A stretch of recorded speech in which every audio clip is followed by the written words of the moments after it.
I'll bring up our next speaker, who's on the podium already.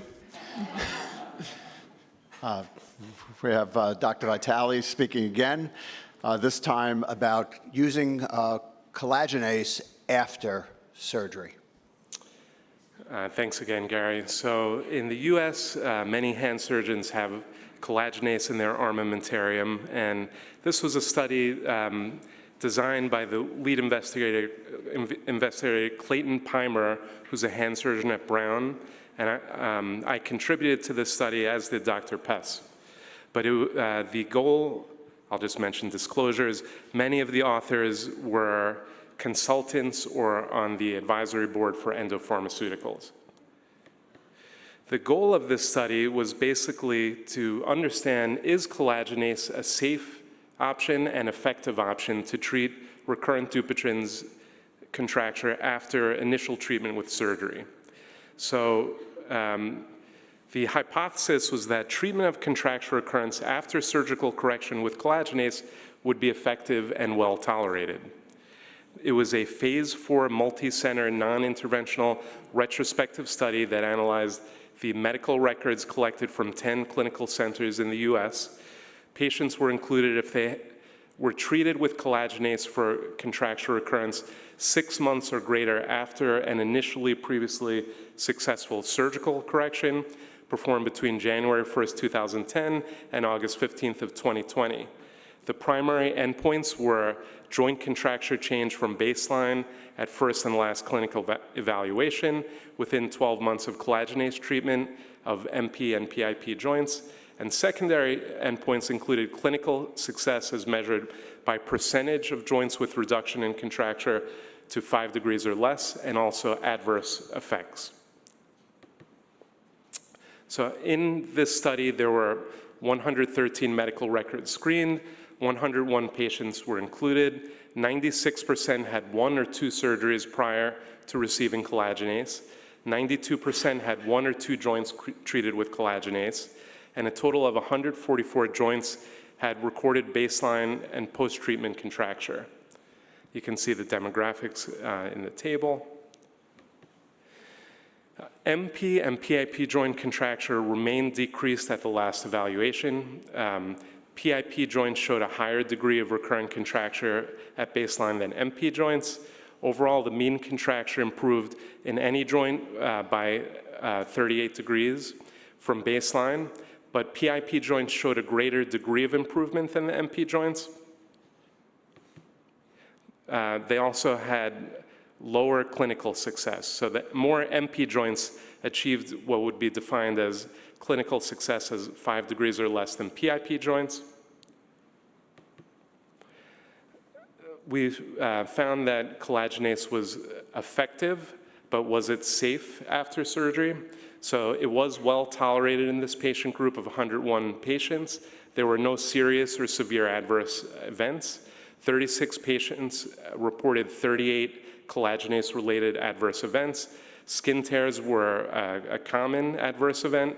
There were 20 skin tears after manipulation in 19 patients. 50% of skin tears resolved within 21 days. None required a secondary surgery or skin graft. There were no clear differences between MP and PIP joints. Here's the patient in the picture below is one of my own after collagenase use. There was one patient did have rupture of the FDP tendon and elected not to receive further treatment. So in conclusion, both NP and PIP joints with recurrence of Dupuytren's contracture after surgery were effectively treated with collagenase and safely treated. Most of the adverse events of special interest were mild in severity and resolved spontaneously. So we found that collagenase is a viable treatment to be used after contracture recurrence in patients initially treated with surgery. And this study was sponsored by endopharmaceuticals. Thank you.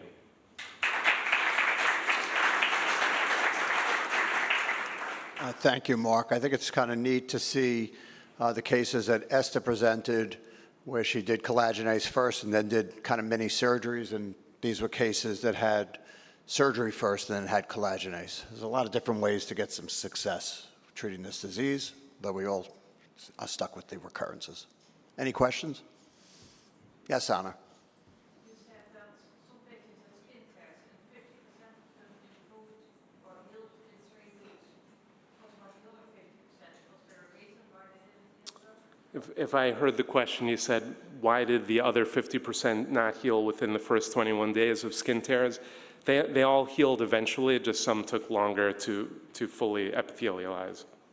Did you examine, for instance, whether they were diabetic patients or?